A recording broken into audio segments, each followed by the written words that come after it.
কবি ফেরেদুন তার রাজ্যের মূল গেটের মধ্যে লেখা, জাহাই বেরাদার নামানত বকিস দিলান্দার জাহা আ ফরি বন্ধ বোস। এ ভাই, দুনিয়ার ধন সম্পদের উপর ভরসা করিও না, তুমি তোমার রবের দিকেই তোমার মনকে মনোনিবেশ করে দাও এবং এটাকেই তুমি যথেষ্ট মনে করো। বলে কেন? তোমার মতো বহু রাজা বাদশাকে দুনিয়া প্রতিপালন করেছে। কে বেসিয়ারে কিস্তু তু পরওয়ার্দু কুস, কে বেসিয়ার, বেসিয়ার মানে অধিক, কে বেসিয়ারে চু কুস তু পরওয়ার্দু কুস। বলে তোমার মতো বহু দুনিয়াদারকে বলে দুনিয়া প্রতিপালন করেছে, লালন পালন করেছে এবং তাদেরকে শেষ করে দিয়েছে। এখন এই পর্যন্ত বলে তাদের নাম নিশানাও নেওয়ার কেউ নাই। আমি আমার বাবারে চিনি, আমি আমার দাদারে দেখি নাই। দাদার সম্পত্তি বাপে ভোগ করছে, বাবার পরে আমি ভোগ করতেছি না। দাদারেও দেখি নাই, দাদিকেও দেখি নাই, তাহলে আমার দ্বারা আমি উদাহরণ দেই। তো দুনিয়া, কবি ফেরদাউন যে বলেছে যে তোমার মতো বহু লোককে দুনিয়া প্রতিপালন করেছে, লালন পালন করেছে, আবার তাদেরকে শেষ করে দিয়েছে। বলে তাদের নাম নিশানা তো দূরের কথা, আজকে তাদের নাম কি সেটাও তারা জানে না। আমি আমার বাপের পরে দাদা, এরপর দাদার নাম আমি নিজেও জানি না। তাহলে দুনিয়া তাদেরকে প্রতিপালন করেছে না, দুনিয়া তাদেরকে দিয়েছে না, তারা শেষ, তাদের নাম নিশানা আজকে কোনো বাকি আছে? বাপ মারা গেলে 365 দিন পরে এরপরে আর বাবার কথাই মনে থাকে না। 365 দিন পর আবার ঘুরে আসলে, আরে কালকে না বাবার মৃত্যুবার্ষিকী, এই হুজুর মৌলবীর খবর দে। বাল তুসিরুনাল হায়াতাদ দুনিয়া, তোমরা দুনিয়ার জীবনকেই অগ্রাধিকার দিচ্ছ, দুনিয়ার জীবনকেই তোমরা অগ্রাধিকার দিচ্ছ। ওয়াল আখিরাতু খায়রু ওয়া আবকা, অথচ আখিরাত উত্তম এবং চিরস্থায়ী। সুবহানাল্লাহ। দুনিয়ার মধ্যে সবচেয়ে উত্তম মানুষ হলো তারা, অর্থাৎ প্রকৃত মুসলমান, প্রকৃত মানুষ তারা যারা তাদের প্রয়োজনের তুলনায় অতিরিক্ত আশা করে না, নিজের যা প্রয়োজন সেটা নিয়েই সন্তুষ্ট থাকে। আমরা এই ক্ষণস্থায়ী দুনিয়ার জন্য এত পাগল হয়ে গেছি, বলে অল্প সময়ের জন্য ক্ষণস্থায়ী দুনিয়া। কতটুকু ক্ষণস্থায়ী? বলে পৃথিবীতে কোনো সন্তান যখন ভূমিষ্ঠ হয়, সন্তান ভূমিষ্ঠ হওয়ার সাথে সাথেই ডান কানে আজান দেয়, বাম কানে একামত দেয়। তো আজান দেওয়ার পরে একামত দেওয়ার জন্য অপর কানে যতটুকু সময়, এই মধ্যবর্তী এই সময়টা, এটা হলো দুনিয়ার ক্ষণস্থায়ী জীবন। তাহলে দুনিয়ার জীবনটা কি অনেক বড়? দুনিয়ার ক্ষণস্থায়ী জীবনটা একবারেই অতি সামান্য, অতি অল্প। আখিরাতের জীবন কত? বলে অনন্ত, অসীম। বলে জান্নাতে যাওয়ার পরে একবার যে শুরু হবে নিয়ামত, আর জীবনে কখনো শেষ হবে না।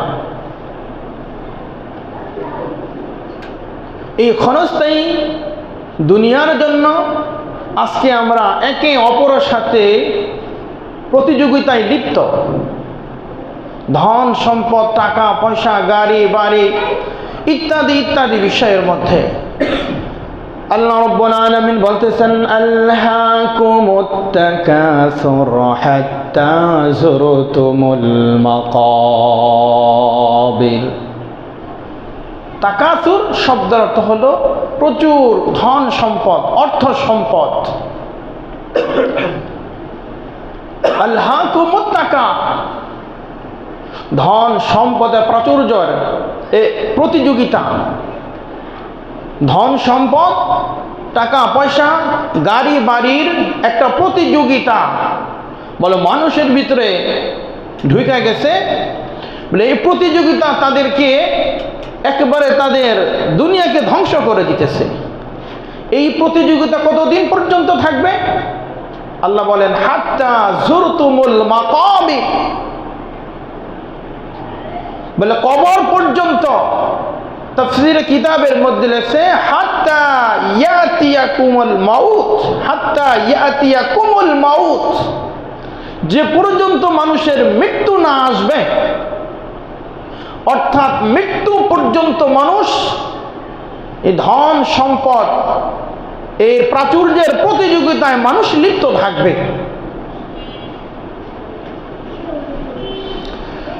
রাসূল করিম সাল্লাল্লাহু আলাইহি ওয়াসাল্লাম বলতেছেন হুব্বুদ দুনিয়া রাসু কুল্লি খতিআ, দুনিয়ার মোহাব্বত, দুনিয়ার ভালোবাসা, দুনিয়ার মোহাব্বত, দুনিয়ার ভালোবাসা সকল গুনাহের মূল, সকল গুনাহের মূল। খতিয়াতুল শব্দ ভুল, গুনাহ, বলে সকল ভুলের মূল হলো দুনিয়ার মোহাব্বত, দুনিয়ার ভালোবাসা। দুনিয়ার ভালোবাসা যদি কারো ভিতরে ঢুকে যায় তাহলে তার আখিরাত বরবাদ হয়ে যায়। নবী করিম সাল্লাল্লাহু আলাইহি ওয়াসাল্লাম বলতেছেন মান আহাব্বা দুনিয়াহু আদাররু বিআখিরাতিহি ওয়া মান আহাব্বা আখিরাতা আদাররু বিদুনিয়াহু ফাআসারু মা ইয়াবকা আলা মা ইয়াফনা আও কামা ক্বালা আলাইহি সালাতু ওয়াসসালাম। নবী পাক সাল্লাল্লাহু আলাইহি ওয়াসাল্লাম হাদিসে পাকের মধ্যে ঘোষণা করেন মান, যে ব্যক্তি আহাব্বা অধিক ভালোবাসে, মোহাব্বত করে, আদররু মান আহাব্বা দুনিয়াহু আদররু বিআখিরাতিহি, সে তার আখিরাতকে বরবাদ করে দিল। যে ব্যক্তি দুনিয়াকে ভালোবাসলো, দুনিয়ার মোহাব্বত, দুনিয়ার মায়া মোহাব্বত চাকচিক্য ভালোবাসা নিজের হৃদয়ের ভিতরে ঢুকাইয়া দিল, দিলের মধ্যে ঢুকাইয়া দিল, সেই ব্যক্তি তার আখিরাতকে বরবাদ করে দিল। আমরা ছিলাম জান্নাতে, জান্নাত থেকে আসছি। আল্লাহ আমাদেরকে বলছেন লিয়াবলুয়াকুম আইয়ুকুম আহসানু আমালা, বান্দা তোমাদেরকে পরীক্ষার জন্য পাঠাইছি, কে সবচাইতে উত্তম আমল করো, কেমন আমল করো। এই জন্য দুনিয়াতে পরীক্ষার জন্য পাঠাইছি, তোমাদেরকে পরীক্ষায় পাশ করতে হবে। যদি দুনিয়ার মোহাব্বত, দুনিয়ার ভালোবাসা যদি অন্তরে ঢুকাইয়া দাও তাহলে তোমাদের আখিরাত বরবাদ হয়ে যাবে। নবী করিম সাল্লাল্লাহু আলাইহি ওয়াসাল্লাম হাদিসে পাকের মধ্যে ঘোষণা করেন আদ-দুনিয়া সিজনুল মুমিন ওয়া জান্নাতুল কাফির, দুনিয়া হইল মুমিনের জন্য জেলখানা। আর দুনিয়া সিজনুল মুমিন, যারা মুমিন হবে, যারা মুসলিম হবে, যারা খোদা ভীতিমান হবে, আল্লাহকে ভয় করবে, যারা আল্লাহ তাআলাকে ভয় করবে, তাদের ভিতরে থাকবে আল্লাহর ভয় ভীতি। জেলখানার মানুষগুলা স্বাধীন না পরাধীন? জেলখানার মানুষগুলো কখনো স্বাধীন হতে পারে না।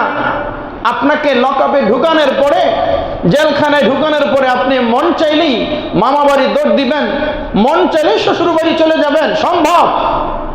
অসম্ভব। বলে জেলখানার মানুষগুলো যেমন নিজের ইচ্ছা, নিজের স্বাধীন মতো জীবন যাপন করতে পারে না, বলে যারা মুমিন হবে, যারা মুসলিম হবে, বলে তারা কখনো নিজের মন চাহি জিন্দেগি যেভাবে মন যেভাবে চায় সেভাবে তারা জীবন যাপন করতে পারবে না। আর দুনিয়া সিজনুল মুমিন, মুমিনের জন্য জেলখানা। ওয়া জান্নাতুল কাফির, আর কাফেরদের জন্য হলো দুনিয়া জান্নাত। কাফেরদের জন্য অনেক মুসলমান বলে হুজুর আমরা মুসলিম, আমরা মুসলমান, আমাদের কত দুঃখ কষ্ট পেরেশানি হতাশা দুর্দশা, বলে একের পরে এক এই দুর্দশা আমাদের থেকে যায় না।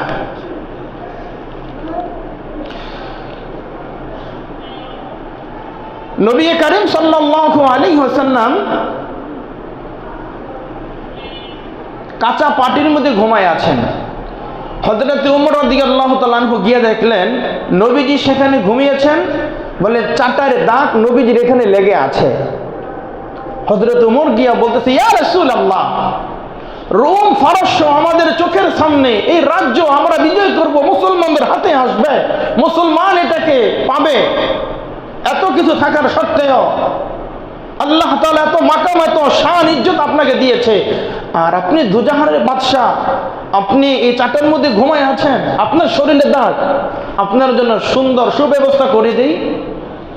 নবীজি তখন বলতেছে, ওমর, মুমিনের জন্য দুনিয়া জেলখানা আর কাফেরদের জন্য দুনিয়া হলো জান্নাত। আমাদের আরাম, আয়েশ, শান্তি, সুখ, শান্তি, সফলতা আমাদের হবে জান্নাতে। সুবহানাল্লাহ। এজন্য মুসলমান যখন চিন্তা করে, হুজুর কাফিরদেরকে তো আল্লাহ পুরো দুনিয়া দিতেছে, ইহুদি খ্রিস্টানদেরকে পুরো দুনিয়া তাদের হাতে দিয়ে দিতেছে, সমস্ত শক্তি, ক্ষমতা, অর্থ, সম্পদ, সবকিছু, কিন্তু আমরা তো নিঃস্ব। মুসলমান বুঝতে হবে, কাফিরদেরকে আল্লাহ দুনিয়া দিয়ে দিতেছে, ওদের পরকালে কোনো কিছু নাই, ওদের পরকাল হবে শূন্য, পরকাল হবে ওদের জিরো।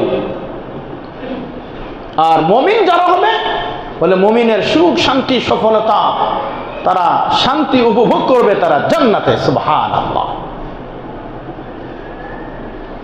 এজন্য মুমিনের সিফাত, মুমিনের গুণ আমাদের অর্জন করা দরকার। আজকে দুনিয়ার পিছনে আমাদের মেহনত, আজকে দুনিয়া নিয়ে আমরা ব্যস্ত। ইন্না লিকুল্লি উম্মাতিন ফিতনা ওয়া ফিতনাতু উম্মাতিল মাল। আল্লাহর পয়গম্বর আজ থেকে ১৫০০ বছর পূর্বে উম্মতকে ঘোষণা করে গেছে, উম্মত, ইন্না লিকুল্লি উম্মাতিন ফিতনা, প্রত্যেকটা উম্মতের একটা ফিতনা আছে। ইন্না লিকুল্লি উম্মাতিন ফিতনা, নিশ্চয়ই প্রত্যেকটা উম্মতের একটা ফিতনা আছে। ও ফিতনাতু উম্মাতিল মাল, আর আমার উম্মতের ফিতনা হলো ধন সম্পদ, অর্থ সম্পদ। কি বুঝলেন? ১ লক্ষ বা ২,২৪,০০০ পয়গম্বর বড় জ্বালায় অতিবাহিত হয়ে গেছে, লক্ষ কোটি উম্মত যারা অতিবাহিত হয়ে গেছে, বলে সমস্ত নবীদের মধ্যে, সমস্ত উম্মতের মধ্যে বলে কোনো না কোনো ফিতনা ছিলই। এমন কোন নবী ছিলেন না যার যুগে কোনো ফিতনা ছিল না। প্রত্যেকটা যুগে, প্রত্যেকটা সময়, প্রত্যেকটা কালেই ফিতনা ছিল। আর নবী বলতেছেন যে আমার উম্মতের সবচেয়ে বড় ফিতনা হবে অর্থ সম্পদ, টাকা পয়সা, ধন সম্পদ। আজকে দেখেন, টাকা পয়সার জন্য, জায়গা জমির জন্য, গাড়ি বাড়ির জন্য ভাই ভাইয়ের হাতে আজকে খুন হচ্ছে। বিভিন্ন পেপার পত্রিকায়, বিভিন্ন সংবাদের মাধ্যমে, সোশ্যাল মিডিয়ার মাধ্যমে আপনারা দেখতে পান, আমরা দেখতে পাই। পত্রিকা খুললে, পেপার পত্রিকা খুললে আমাদের নজরে চলে আসে। ছেলের হাতে বাবা খুন হচ্ছে, স্ত্রীর হাতে স্বামী খুন হচ্ছে, স্ত্রীর হাতে স্বামী খুন হচ্ছে। বলে কেন? অঢেল টাকা পয়সা, অর্থ সম্পদ। বলে যদি তাকে দুনিয়া থেকে বিদায় করে দিতে পারি, শেষ করে দিতে পারি, তাহলে এই বাড়ি গাড়ি, অট্টালিকা, ব্যাংক ব্যালেন্স, অফিস আদালত সবকিছুর মালিক আমি হয়ে যাব। সন্তান চিন্তা করে, বাবাকে যদি চিরতরে দুনিয়া থেকে উৎখাত করতে পারি, এই রাজত্বের মালিক, এই রাজ্যের মালিক, সবকিছুর মালিক আমি। ইন্না লিকুল্লি উম্মাতিন ফিতনা, প্রত্যেকটা উম্মতের একটা ফিতনা আছে। ও ফিতনাতু উম্মাতিল মাল, আর আমার উম্মতের ফিতনা হলো অর্থ সম্পদ, টাকা পয়সা, গাড়ি বাড়ি ইত্যাদি ইত্যাদি। আজকে আপনার কাছে 5 কোটি টাকা আছে, যদি কেউ জানতে পারে, আপনার কর্মচারী যারা আছে, যেই কোনো কলা কৌশলে আপনাকে শেষ করে দেওয়ার জন্য, আপনার ওই টাকাগুলো তার হাতে পাওয়ার জন্য, দেখবেন তার ভিতরে সে লোভ, সে লালসা। আজকে আমাদের আলোচ্য বিষয় হলো দুনিয়ার লোভ ও ভালোবাসা। দুনিয়ার লোভ, লালসা ও ভালোবাসা। দুনিয়ার লোভ লালসা আজকে আমাদের ভিতরে এমন পরিমাণ ঢুকে গেছে, وأرض بما قسم الله لك تكن أغنى الناس আবু হুরায়রা, আমার রব তোমাকে যা দিছে ওই অর্থ সম্পদ, টাকা পয়সা, ধন সম্পদ নিয়ে আবু হুরায়রা তুমি খুশি থাকো, তাহলে পৃথিবীর সবচেয়ে সর্বশ্রেষ্ঠ ধনী হইয়া যাইবা। সুবহানাল্লাহ, আল্লাহু আকবার। চিন্তা করছেন? ও আরদ বিমা কসামাল্লাহু লাকা তাকুন আগনান নাস। আবু হুরায়রা, আল্লাহ তাআলা তোমাকে যা দিছে তাই নিয়ে সন্তুষ্ট থাকো, অল্প তুষ্টে সন্তুষ্ট থাকো। আল্লাহ দুনিয়ার সবচাইতে সর্বশ্রেষ্ঠ ধনী তোমাকে বানায় দিব। সুবহানাল্লাহ। কিতাবের মধ্যে লেখছে হযরতে আবু হুরায়রা রাদিয়াল্লাহু তাআলা আনহু মসজিদে নববীর মধ্যে ক্ষুধার যন্ত্রণায় ছটফট করতেছে। ক্ষুধার যন্ত্রণায় হযরতে আবু হুরায়রা বেহুশের হইয়া পাগলের মতো ছটফট করতেছে। সাহাবায়ে কেরাম মনে করেছে মনে হয় আবু হুরায়রার মৃগী রোগে পেয়েছে।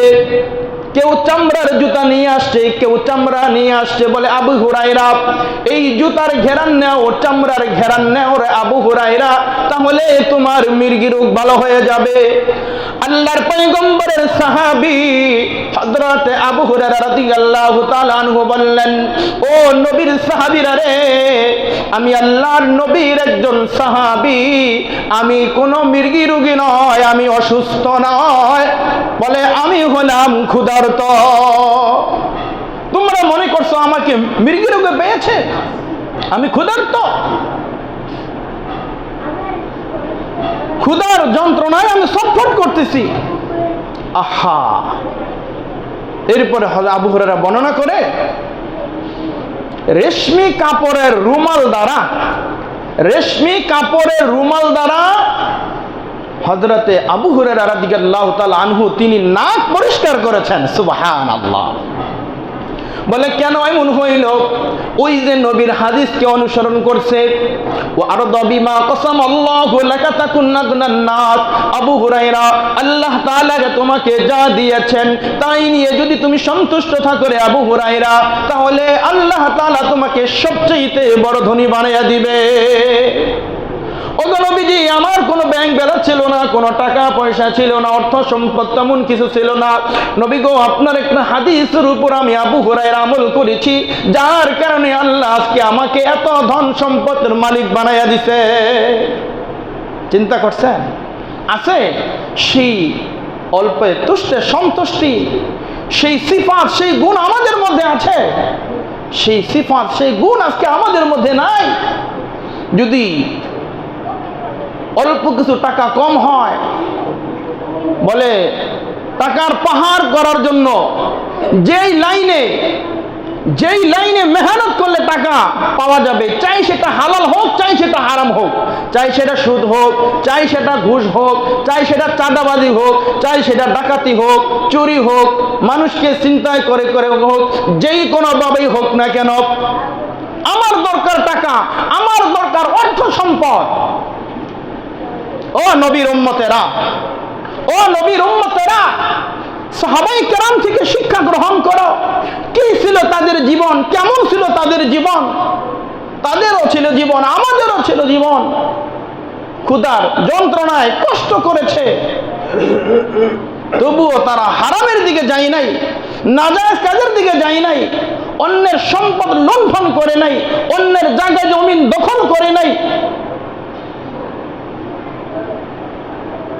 আল্লাহ যা দিয়েছেন তার মধ্যেই সবচেয়ে বেশি সন্তুষ্ট ছিল। আম্মা জানা আয়েশা রাদিয়াল্লাহু তাআলা আনহা, তার বোনের ছেলের নাম হলো উরওয়া। আম্মা জানা আয়েশা রাদিয়াল্লাহু তাআলা আনহা বলে, আল হালাল সুম্মাল হালাল সুম্মাল হালাল। দুইটি মাসে তিনটি চাঁদের উদয় আমরা দেখেছি। এমতো অবস্থায় বিশ্ব নবীর ঘরে একদিনও কোনোদিন চুলা জ্বলে নাই। আহা, আল হেলাল, একটা চাঁদ দেখছে, ওইটা শেষ হয়ে গেছে। সুম্মাল হেলাল, দ্বিতীয় চাঁদ উদিত হয়েছে, এই চাঁদ ক্ষয় হয়েছে। সুম্মাল হেলাল বলে তৃতীয় চাঁদের শুরু হয়ে গেছে। 2টি মাসে আমি আয়েশা নবীজির ঘরে নবীর পরিবার হইয়া 2টা মাসে 3টা চাঁদের উদয় আমি আয়েশা দেখেছি, কিন্তু নবীর ঘরে একদিনও চোলা জ্বলে নাই। আম্মা জান আয়েশা রাদিয়াল্লাহু তাআলা আনহা তার বোনের ছেলে উরওয়া বলতেছে, মা কানা ইয়াইশুকুম, আম্মা জান তাহলে কিসে আপনাদেরকে জীবন বাঁচাইছে, কি খেয়ে আপনারা জীবন যাপন করছেন? আম্মা জান আয়েশা রাদিয়াল্লাহু তাআলা আনহা বলে, আত-তামার ওয়াল মা, বলে উরওয়া বলে খেজুর আর পানি খেয়ে আমরা জীবন যাপন করেছি। সুবহানাল্লাহ। ও ভাই, এই ছিল নবীর পরিবারের অবস্থা, এই ছিল আমার নবীর পরিবারের অবস্থা। হাদিসের বর্ণনা শেষে আসছে, যদি কোনো প্রতিবেশীর উটনি দুধ দহন করত, ওই দুধ মাঝে মাঝে আমাদেরকে হাদিয়া দিলে ওই দুধ আমরা পান করতাম। অন্যথায় এই লাগাতার বিরামহীন ভাবে সুদীর্ঘ 2 মাস পর্যন্ত আমরা এই খেজুর আর পানি খেয়ে আমরা জীবন যাপন করেছি, আমরা আর কিছু খেতে পারি নাই। এই দৃশ্য, এই অবস্থা দেখে হযরতে আবু উমামা রাদিয়াল্লাহু তাআলা আনহু বর্ণনা করেন, আল্লাহর পয়গম্বরের অবস্থা দেখে আল্লাহ বলতেছেন, ও আমার হাবিব, ও আমার বন্ধু, আপনি যদি চান মক্কার বাতহা নামক একটা পাহাড়কে স্বর্ণে আমি আপনার জন্য রূপান্তরিত করে দিব। কি বলছে? মক্কার বাতহা নামক একটা পাহাড় আছে, ওই পাহাড়কে স্বর্ণে রূপান্তরিত করে দিব। নবীজি বলতেছেন, আমার রব আমার কাছে এই প্রস্তাব দিছে। আমি বলছি, না না না, ও আমার রব, আমার এত এত অর্থ সম্পদ, এত এত ধন সম্পদ লাগবে না। আমি একদিন খেয়ে থাকবো, আরেক দিন না খেয়ে থাকবো। যেই দিন আমি না খেয়ে থাকবো, সেই দিন আমি আপনার কাছে কান্নাকাটা করব, আপনার কাছে দোয়া করব, প্রার্থনা করব। আর যেই দিন আমি খানা খাবো, খেয়ে থাকবো, ওই দিন আমি উমামা, ওই দিন বলতেছে আমি বিশ্ব নবী, আমি আপনার প্রশংসা করব এবং আপনার শুকরিয়া জ্ঞাপন করব। অর্থ সম্পদ, টাকা পয়সা, আরামায়েশ আসার পরে এমন হয়ে গেছে, রব কি জিনিস, এই রবকে আমরা চিনি না। কি ভাই বলে না, সুখে থাকলে ভূতে কিলায়। যখনই অসুস্থ হয়, কোনো পেরেশানিতে হয়, তখন হয়তো বা কারো কাছে দোয়া চায়, নাই মসজিদে এসে কান্নাকাটা করে দোয়া মুনাজাত করে। আর যখন সুখুল্লাগুর পেয়ে যায়, অট্টলিকার গাড়ি বাড়ি মালিক হয়ে যায়, তখন আর রব কি জিনিস, রব এর কুদরতে ভাই সিজদা করতে ওই সময় আর মনে চায় না। নবী কি বলছেন? তা পাহাড় পরিমাণ স্বর্ণ নবীকে দিয়ে দেওয়া হবে। এই প্রস্তাব দেওয়ার পরে নবীজি এই প্রস্তাবকে প্রত্যাখ্যান করেছেন, বলছেন আমি একদিন খেয়ে থাকবো, আরেকদিন না খেয়ে থাকবো। যেদিনই না খেয়ে থাকি সেদিন আপনার কাছে দোয়া করব, কান্নাকাটা করব, মুনাজাত করব, আপনার কাছে চাইবো, আপনার সাথে একটা সম্পর্ক তৈরি করব। সুবহানাল্লাহ। আর যেদিন আমাকে খাওয়াবেন, আমি খাবো, ওই দিন আলহামদুলিল্লাহ লাকাল হামদু কুল্লু ওয়া লাকাশ শুকরু কুল্লু, ওই দিন আপনার প্রশংসা করব। ওই দিন আর আপনার রহমতের চাদরে বসে আপনার হামদ, আপনার প্রশংসা, আপনার কৃতজ্ঞতা জানাই। সুবহানাল্লাহ। এই যে ছিল সাহাবায়ে কেরামের জীবন। আজকে আমরা দুনিয়া লইয়া ব্যস্ত। দুনিয়া দেখেন, দুনিয়া খোদার কাছে কত দামি দেখেন। হযরত জাবের ইবনে আব্দুল্লাহ রাদিয়াল্লাহু তাআলা আনহু হাদিস বর্ণনা করেন, قال النبي صلى الله عليه وسلم مر بجد أسك ميت فقال أيكم يحب أن هذا له بدرهم فقالوا ما نحب أنه لنا بشيء قال فوالله الدنيا أهون على الله من هذا عليكم أو كما قال عليه الصلاة والسلام। হযরত জাবের ইবনে আব্দুল্লাহ রাদিয়াল্লাহু তাআলা আনহু বলেন, মাররা বিজাদিন আসাক্কা মাইয়িতিন, আমরা নবী করিম সাল্লাল্লাহু আলাইহি ওয়াসাল্লামের সাথে কোথাও যাচ্ছিলাম। যাওয়ার পরে রাস্তার মধ্যে একটা মৃত ছোট ছাগলের ছানা, সেটা মরে পড়ে আছে। নবীজি আমাদেরকে জিজ্ঞাসা করলেন, ফাকালা আইয়ুকুম ইউহিব্বু আন্না হাযা লাহু বিদিরহামিন। ও সাহাবীরা, তোমাদের মধ্যে কেউ কি এই মৃত ছোট ছাগলের ছানাটা 1 দিরহামের বিনিময় এটা কি কেউ খরিদ করতে চায়? একে ছিল ছোট, আবার হলো মৃত। মুহাদ্দিসিনে কেরাম বলেন আবার ছিল কান কাটা। কতগুলো দোষ। নবীজি বলতেছেন, ফাকালা আইয়ুকুম ইউহিব্বু আন্না হাযা লাহু বিদিরহামিন। তোমাদের মধ্যে কেউ কি কোনো কিছুর বিনিময়, 1 দিরহামের কথা বলে নাই, কোনো কিছুর বিনিময় এই মৃত ছোট ছাগলের ছানাটা কেউ কি খরিদ করবে? সাহাবায়ে কেরাম বলতেছেন, ক্বালু মা নুহিব্বু লানা আন্নাহু বিশাইইন ইয়া রাসূলুল্লাহ, আমাদের মধ্যে কেউ এই মৃত ছোট ছাগলের ছানাটা কেউ খরিদ করতে পছন্দ করে না। নবীজি বলছে তাই? হ্যাঁ। আল্লাহর হাবিব বলতেছেন হাদিসের মধ্যে, ক্বালা ফাওয়াল্লাহি দুনিয়া, আল্লাহর কসম করে বলতেছি, ক্বালা ফাওয়াল্লাহি দুনিয়া আহওয়ানু আলাল্লাহি মিন হাযা আলাইকুম। আল্লাহর কসম সাহাবীরা, তোমাদের কাছে এই মৃত ছোট ছাগলের ছানাটা যত নগণ্য তুচ্ছ তাচ্ছিল্য, বলে আমার রবের কাছে এই দুনিয়া তার চাইতে আর তুচ্ছ তাচ্ছিল্য আর নগণ্য। বলেন দুনিয়ার জন্য আমরা পাগল? দুনিয়ার জন্য হাত্তা যুরতুমুল মাকাবির হাত্তা ইয়াতিয়াকুমুল মাউত, মৃত্যু পর্যন্ত ধন সম্পদের একটা প্রাচুর্যের মধ্যে প্রতিযোগিতায় আমরা পরস্পর লিপ্ত।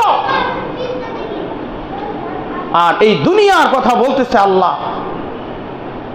দুনিয়া আল্লাহ তাআলার কাছে কত নগণ্য, কত তুচ্ছ তাচ্ছিল্য। আমরা তো মনে করতেছি যে দুনিয়া পায়ে গেছি তো সব পায়ে গেছি।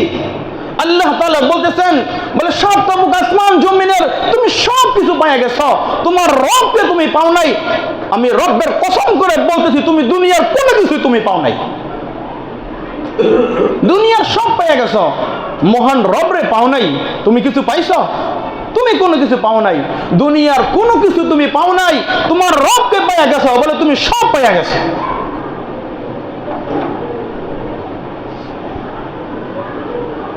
নবী করিম সাল্লাল্লাহু আলাইহি ওয়াসাল্লাম হাদিসে পাকের মধ্যে ঘোষণা করেন, মাল ফাকর আখশা আলাইকুম, আমি দরিদ্রতার কারণে তোমাদের উপর ভয় করি না। মাল ফাকর আখশা আলাইকুম, দরিদ্রতার কারণে, দরিদ্রতার জন্য আমি তোমাদের উপর ভয় করি না। ওয়ালাকিন আখশা আন তুবসাতা আলাইকুমুদ দুনিয়া, আমি তোমাদের উপর ভয় করতেছি যে দুনিয়া তোমাদের উপর ছড়িয়ে পড়ে কিনা, দুনিয়া তোমাদের উপর চেপে বসে কিনা। যারা গরিব, যারা এতিম অসহায়, বলে এই সকল মানুষদের গুনাহ করার কোনো সুযোগ নাই, কোনো অপশন নাই।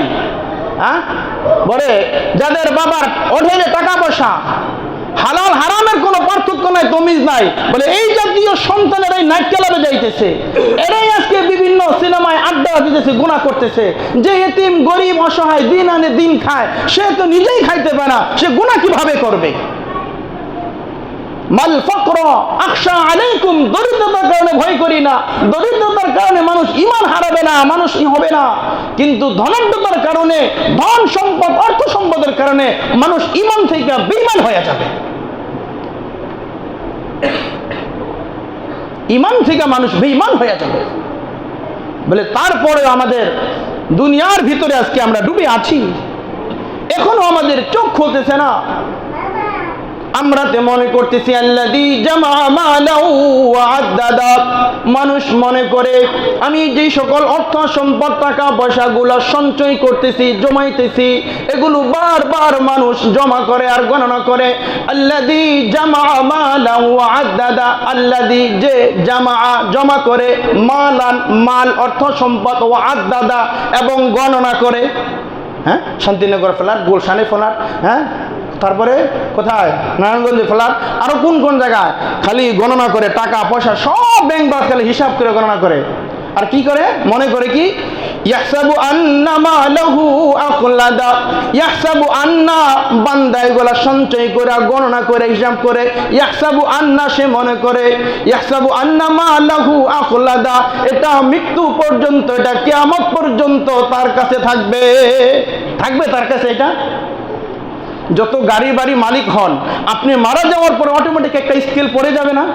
এই সম্পত্তির আপনার, এই সম্পত্তির আপনার ছেলে কতটুকু পাবে, মেয়ে কতটুকু পাবে, আপনার স্ত্রী কতটুকু পাবে, আপনার চাচা তারা হাসাবা হিসাবে কে কতটুকু পাবে, একটা স্কেল অটোমেটিক পড়ে যাবে না? একটা সুতা, একটা কাফনের 3টা কাপড় ছাড়া, পুরুষ হলে 3টা, মেয়ে হলে 5টা, বলে কাফনের কাপড়গুলো ছাড়া, নেক আমল ছাড়া এই দুনিয়ার একটা সাধারণ মাজার বাইকটা যেটাকে বলা হয়, এটা নিয়ে যেতে কেউ পারে? এটাও গোসলের সময় যারা গোসল করায় কেটে দেয়, এটাও নেওয়ার সুযোগ নাই। তাহলে ইয়াহসাবু আন্না মালাহু আখলাদা, মানুষ মনে করে আল্লাযী জামা মালাহু আদাদা, এগুলা কামাইতেছি, গণনা করতেছি, মনে হয় চিরকাল আমার কাছে থাকবে। আল্লামা শেখ সাদি রহমাতুল্লাহ আলাইহি তিনি তার কিতাবের মধ্যে লিখছে, পারস্যের বাদশাহ কবি ফেরদাউন বড় চমৎকার ভাষায় বলতেছে, জাহাই বেরাদার নামানাত বকিস, দিলান্দার জাহা আফরি বন্দোবস্ত। পারস্যের কবি তার রাজ্যের মূল গেটের মধ্যে এই কবিতার 3টা লাইন সেখানে লেখা আছে। গুলিস্তা যখন পড়াইতাম, ওই গুলিস্তা যখন পড়াইতাম তখনই ভালো ভালো শেরগুলা পাইলে মুখস্থ করে নিতাম, মজা লাগতো। তো ফারস্যের কবি ফেরেদুন তার রাজ্যের মূল গেটের মধ্যে লেখা, জাহাই বেরাদার নামানাত বকিস, দিলান্দার জাহা আ ফরি বন্দোবস্ত। এ ভাই, দুনিয়ার ধন সম্পদের উপর ভরসা করিও না, তুমি তোমার রবের দিকেই তোমার মনকে মনোনিবেশ করে দাও এবং এটাকেই তুমি যথেষ্ট মনে করো। বলে কেন? মকুন্তা কি আবর মুলকে দুনিয়া ও পোষ। এরপরে কবি দ্বিতীয় লাইনে বলতেছে, মকুন্তা কি আবর মুলকে দুনিয়া ও পোষ। কেননা তোমার মতো বহু রাজা বাদশাকে দুনিয়া প্রতিপালন করেছে। কে বেসিয়ারে কিস্তু তু পরওয়ার্দু কুস, কে বেসিয়ার মানে অধিক, কে বেসিয়ারে চু কুস তু পরওয়ার্দু কুস। বলে তোমার মতো বহু দুনিয়াদারকে বলে দুনিয়া প্রতিপালন করেছে, লালন পালন করেছে এবং তাদেরকে শেষ করে দিয়েছে। এখন এই পর্যন্ত বলে তাদের নাম নিশানাও নেওয়ার কেউ নাই। আমি আমার বাবারে চিনি, আমি আমার দাদারে দেখি নাই। দাদার সম্পত্তি বাবা ভোগ করছে, বাবার পরে আমি ভোগ করতেছি না। দাদারেও দেখি নাই, দাদিকেও দেখি নাই, তাহলে আমার দ্বারা আমি উদাহরণ দেই। তো দুনিয়া, কবি ফেরদাউন যে বলেছে যে তোমার মতো বহু লোককে দুনিয়া প্রতিপালন করেছে, লালন পালন করেছে, আবার তাদেরকে শেষ করে দিয়েছে। বলে তাদের নাম নিশানা তো দূরের কথা, আজকে তাদের নাম কি সেটাও তারা জানে না। আমি আমার বাপের পরে দাদা, এরপর দাদার নাম আমি নিজেও জানি না। তাহলে দুনিয়া তাদেরকে প্রতিপালন করেছে না, দুনিয়া তাদেরকে দিয়েছে না, তারা শেষ, তাদের নাম নিশানা আজকে কোনো বাকি আছে? বাপ মারা গেলে 365 দিন পরে এরপরে আর বাবার কথাই মনে থাকে না। 365 দিন পর আবার ঘুরে আসলে, আরে কালকে না বাবার মৃত্যুবার্ষিকী, এই হুজুর মৌলবীর খবর দে। হ্যাঁ, আল্লাহু আকবার। চু আহঙ্গে রফতান কুনদ জানে পাক, চু আহঙ্গে রফতান কুনদ জানে পাক, চেবর তখতে মর্দান চেবর রুয়ে খা। এ বন্ধু, যখন তোমার শরীর থেকে পবিত্র আত্মাটা বের হয়ে যাবে, যখন তোমার শরীর থেকে পবিত্র আত্মাটা বের হয়ে যাবে, তখন তোমার মৃত্যু ওই গাড়ি বাড়ির অট্টালিকায় হইল না সাধারণ মাটির বিছানায় হইল, এটা দেখার বিষয় নয়। তুমি কোন অবস্থায় মৃত্যুবরণ করলা, এটাই সবচেয়ে বড় বিষয়। চু আহাঙ্গে রপ্তান কুনদ জানে পাক, চেবর তখতে মর্দান চেবর রুয়ে খা। হে বন্ধু, হে মুসলিম, হে মুসলমান, আমার প্রিয় ভাইরা, যখন মৃত্যুর সময় ঘনিয়ে আসবে, পবিত্র আত্মাটা বের হয়ে যাবে, তখন কি আপনি ওই 10 তলা বিল্ডিং এর এসির উপরে আপনার প্রাণ চলে যাচ্ছে? না নরমাল মাটির বিছানায় আপনার রূহ বের হচ্ছে, বলে যেখানেই বের হোক না কেন সেটাই আপনার জন্য বরাবর সমান। আর ঈমান থাকে তো কামিয়াব হবে, ঈমান না থাকলে তো শেষ। আহা, তো জন্য বলতেছিলাম দোস্ত বুজুর্গ, আজকের আলোচ্য বিষয় ছিল দুনিয়ার লোভ, দুনিয়ার লোভ, দুনিয়ার ভালোবাসা। বলে দুনিয়া আমাদের ভিতরে ঢুকে গেছে। হিমসের গভর্নর হযরত সাঈদ ইবনে আমির আল জুমাহি রাদিয়াল্লাহু তাআলা আনহু, হযরত ওমর রাদিয়াল্লাহু তাআলা আনহু তাকে হিমসের গভর্নর বানায় পাঠাইছিল। বলছিল তোমাদের হিমসের একটা গরিবদের লিস্ট দাও, তাদেরকে কিছু আমরা হাদিয়া দিব। বলে হিমসের গভর্নর সাঈদ ইবনে আমির আল জুমাহি রাদিয়াল্লাহু তাআলা আনহু 100 জনের একটা লিস্ট ধরাইয়া দিছে গরিবদের। কতজন? 100 জন। হযরত ওমর ইবনে খাত্তাব রাদিয়াল্লাহু তাআলা আনহু লিস্ট এটা নিচে পাওয়ার পরে বলে এতগুলো নাম, বলে ওই দরিদ্রদের নাম, ওই দরিদ্র 100 জন লিস্টের তালিকায় যার নামটা সর্বপ্রথম ছিল তার নাম হলো হযরত সাঈদ ইবনে আমির আল জুমাহি রাদিয়াল্লাহু তাআলা আনহু, যিনি হিমসের গভর্নর ছিলেন। সুবহানাল্লাহ। সাঈদ বলতেছেন ওমর রাদিয়াল্লাহু আনহু দেখা বলে তোমাদের আমিরও কি ফকির? আমিরুনা ফকিরুনা? হ্যাঁ। বলে আমিরুন আফকরুনা? হ্যাঁ, আমাদের আমিরও ফকির। বলে কি বলো, তোমাদের আমিরও ফকির? বলে হ্যাঁ, আমাদের আমিরও ফকির। বলে তুমি এখানে থাকো। বলে এখানে থাকতে থাকতে হযরতে ওমর ইবনে খাত্তাব রাদিয়াল্লাহু তাআলা আনহু 1000 আশরাফি দিরহামের একটা থলির ভিতরে ঢুকায়া পাঠাই দিছে হিমসের গভর্নর সাঈদ ইবনে আমির আল জুমাহি রাদিয়াল্লাহু তাআলা আনহুর কাছে। বলে পাঠাইয়া দাও। সাঈদ ইবনে আমিরের কাছে একটা পত্র, ওমর ইবনে খাত্তাবের পক্ষ থেকে হাদিয়া। সাঈদ ইবনে আমির আল জুমাহি রাদিয়াল্লাহু তাআলা আনহু ঘরের মধ্যে প্রবেশ করবেন, এমন সময় দূত, হযরত ওমরের দূত গেছে। যাওয়ার পরে বলতেছে ভাই কি খবর? বলে আমিরুল মুমিনিন ওমর ইবনে খাত্তাবের পক্ষ থেকে আপনার কাছে চিঠি। চিঠি পেয়া দেখে যে এটার মধ্যে 1000 দিনার।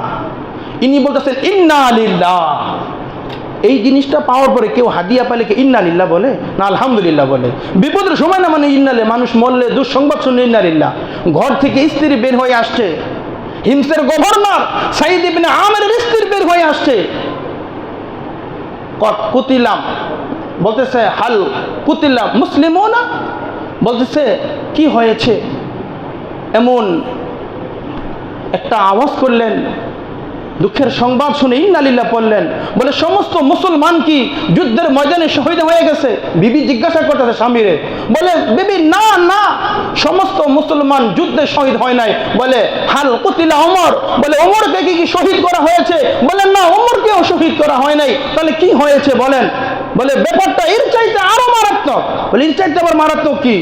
সমস্ত মুসলমান যুদ্ধের ময়দানে শাহাদাত বরণ করে নাই, হযরত ওমরকেও শাহাদাত বরণ করানো হয় নাই। বলে এর চাইতে আর কি হতে পারে? বলে উদখিলা আলা দুনিয়া, বিবি আমার ঘরে দুনিয়া প্রবেশ করেছে, বিবি আমার ঘরে দুনিয়া প্রবেশ করেছে আমার আখিরাতকে বরবাদ করে দেওয়ার জন্য। বিবি হাল তুইনি আলা যালিক, বিবি বলো বলো আমাকে তুমি এই ব্যাপারে সাহায্য করবা? বলে হ্যাঁ অবশ্যই সাহায্য করব। বলে আমি ঘরে ঢোকার আগে আগে, আমি ঘরে ঢোকার আগে আগে এই থলির ভিতরে 1000 দিরহাম আছে। বলে হিমসের যত গরিব অসহায় আছে লিস্টের তালিকার মধ্যে, তাদের মাঝে আমি সাঈদ ইবনে আমির আল জুমাহি ঘরে প্রবেশের আগে এই 1000 দিরহাম বন্টন করে দেয়া দাও।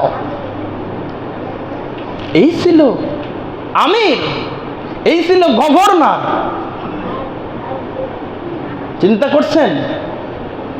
উদখিলা আলা দুনিয়া হালাকা আলাল আখিরা, আমার ভিতরে দুনিয়া ঢুকছে, দুনিয়া আমার ঘরে দুনিয়া ঢুকতেছে। বিবি আমি ঘরে ঢোকার আগে আগে দুনিয়া ঘর থেকে বাড়ি করে দাও, দান সদকা করে গরিবকে মিসকিন করে দান করে শেষ করে দাও, যাতে আমাকে আমার আখিরাত বরবাদ না করে দেয়। এই ছিল সাহাবাই কেরামের জীবন। আর বলেন আজকে সেই মানুষ, তারাও ছিল মানুষ, আমরাও ছিলাম মানুষ। বলে না আছে নবীর সাহাবীর সিফত, না আছে নবীর গভর্নরের সিফত, না আছে বলে খলিফাদের সিফত, না আছে নবীওয়ালার সিফত, না আছে মুসলমানের সিফত, না আছে ইমানদারের সিফত। আছে শুধু ইহুদি খ্রিস্টান বেঈমানদের কৃষ্টি কালচার শুধু আমাদের মধ্যে আছে। কাকে মারবো, কাকে ধরবো, কারটা খাবো, কিভাবে খাবো, কিভাবে মানুষের সম্পদ আত্মসাৎ করে নিব, কিভাবে মানুষের সম্পদ গ্রাস করতে পারবো, বলে সেই চিন্তা, সেই চেতনা, সেই লালসায়, সেই দুনিয়ার লোভে আজকে আমরা বলে মগ্ন হয়ে আছি। আল্লাহ বলেন বাল তুসিরুনাল হায়াতাদ দুনিয়া, তোমরা তো দুনিয়ার জীবনকে অগ্রাধিকার দিচ্ছ। ওয়াল আখিরাতু খায়রু ওয়া আবকা, ওয়াল আখিরা, অথচ আখিরাত হলো তোমাদের জন্য উত্তম এবং চিরস্থায়ী। তোমরা তো বলে এই দুনিয়ার জন্য তোমরা ব্যতিব্যস্ত হয়ে দুনিয়ার জন্য জীবনটাকে শেষ করে দিচ্ছ, কিন্তু আখিরাত তোমাদের জন্য উত্তম এবং চিরস্থায়ী আর ক্ষণস্থায়ী দুনিয়া। ডান কানে আজান, বাম কানে একামত। আজানের পরে একামত দিতে কয় সেকেন্ড সময় লাগে? 20-30 সেকেন্ড সময়। বলে এটা হলো এই দুনিয়ার জীবন। এই দুনিয়ার জীবনের জন্য আজকে আমরা এত কিছু করতেছি। আল্লাহ তাআলা আমাদেরকে বলে দুনিয়া কামাবো। প্রকৃত মুসলমান ওই ব্যক্তি যে তার প্রয়োজনের তুলনায় অতিরিক্ত আশা করে না। গাড়ি একটা হলেই চলে, পরিবারে 5 জনের 5টা গাড়ি লাগে, বাড়ি একটা হলে চলে, এরপরে আরো বাড়ি কয়েকটা করা লাগে। যেই টাকা আছে এই টাকা তো আপনি নিজে খাইবেন, পোলাবেন, খাইব, আপনার চিন্তা আপনি করেন। পরবর্তী জেনারেশন ওর দিকে কি আছে ওটাও বোঝে। ওয়ালা তাকতুলু আওলাদাকুম খাশিয়াতা ইমলাক, আল্লাহ বলছে দরিদ্রতার কারণে তোমার সন্তানদেরকে হত্যা করো না। আমি তাদেরকে রিজিক দেই, তোমাদেরকে রিজিক দেই। তাফসীর করার সময় নাই, শুধু বলতেছে। আল্লাহ বলছে নিজের কথা আগে বলে নাই, স্বামী স্ত্রীর কথা বলে নাই, মা বাবার কথা বলে নাই, আগে বলছে সন্তানের কথা। বলে তাদেরকেও রিজিক দেই, তোমাদেরকেও রিজিক দিব, কেন দরিদ্রতার ভয়ে তাদেরকে হত্যা করো? এই জন্য প্রকৃত মুসলমান ওই ব্যক্তি যে তার প্রয়োজনের তুলনায় অতিরিক্ত আশা করেন, অতিরিক্ত চাহিদা থাকে না। এই জন্য ভাই দুনিয়া চাবো, দুনিয়া কামাবো, কিন্তু আমার দুনিয়া যেন আমার আখিরাতকে বরবাদ না করে দেয়। মান আহাব্বা দুনিয়া হুয়া দাররু বি আখিরাতিহি, যে ব্যক্তি দুনিয়াকে মুহাব্বত করলো, ভালোবাসলো, সে তার আখিরাতকে বরবাদ করে দিল। আল্লাহ তাআলা আমাদের দুনিয়া আখিরাত উভয় জাহানের রব আমাদেরকে কামিয়াবি দান করুন।